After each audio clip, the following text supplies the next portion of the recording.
All right, so I'm having a little bit of problem today. So early on, when I put these tomatoes in, the rabbit got a hold of that one, and that one, and that one, and I think I'm going to replace them. But well, probably not going to replace the one on the end over there. It's doing really well. But this one appears to have some sort of disease, and we're going to take that out today, and I'm going to show you guys how to do it on a plant that you suspect has some sort of disease.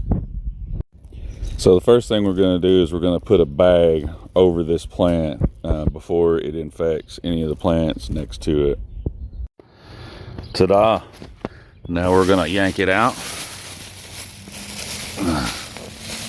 keeping all that plant matter and getting it out as quickly as we can. All right, next step is to clean off this cage and plant the replacement.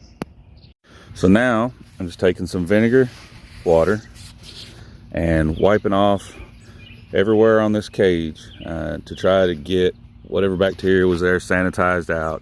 Pure vinegar will sanitize most things. I'm going to hear some of you in the comments saying that there's still potential contamination in the soil, and you're absolutely right. I could pull some of that out, but the truth is you're never going to get it all. So on the replacement plant that comes in, I'm going to water it and baby it, and then I'm going to watch the adjacent plant and it for signs of disease as well. But I'm going to take my chances.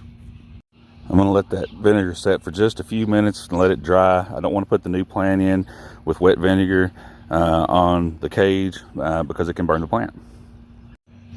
Ta-da!